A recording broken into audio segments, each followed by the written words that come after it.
i7 ગુજરાતનો અવાજ। નમસ્કાર દર્શક મિત્રો, i7 ન્યૂઝ ગુજરાતીની સાથે હું છું આપની સાથે પાયલ બામભણિયા। તો જોઈએ આજના મહત્વના સમાચાર। જંબુસર તાલુકાના નોબાર ગામે પંચાયત દ્વારા ગ્રામસભા યોજવામાં આવી હતી। નોબા ગ્રામ પંચાયત ઉપર ગ્રામજનો દ્વારા આક્ષેપ કરવામાં આવ્યા છે કે ગામમાં સફાઈ થતી નથી અને ગટર પણ સફાઈ થતી નથી તેવા આક્ષેપ કરવામાં આવ્યા છે। નોબાર ગ્રામ પંચાયતના સરપંચ અને તલાટી હાજરીમાં ગ્રામસભા યોજવામાં આવી। આ ગ્રામસભામાં ગામના આગેવાનો, વડીલો, ભાઈઓ બહેનોએ હાજરી આપી। ગ્રામસભામાં ગામના વિકાસ કરવા માટે પ્રશ્નો ઉઠાવ્યા હતા। તેમાં ગ્રામ પંચાયતની ગંભીર બેદરકારીની ગ્રામ લોકો દ્વારા કરવામાં આવી।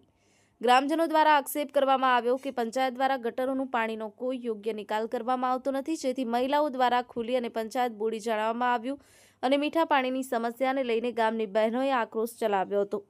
આક્ષેપ કરવામાં આવ્યો છે કે ગ્રામ પંચાયતમાં ગ્રામસભાની બેઠક માટે ગામ લોકો માટે બેઠકની વ્યવસ્થા બરાબર કરવામાં આવતી નથી તેવી ગામ સભામાં લોકચર્ચા।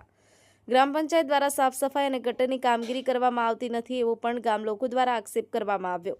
જ્યારે તલાટીએ જવાબ આપ્યો હતો કે ગટરમાં ગંદુ પાણી નાખે છે કોણ, ત્યારે આ ગટરને ચોખ્ખા પાણીમાં બનાવવામાં આવી છે કે શું? Narendra Sharma, i7 news Gujarati, Anand.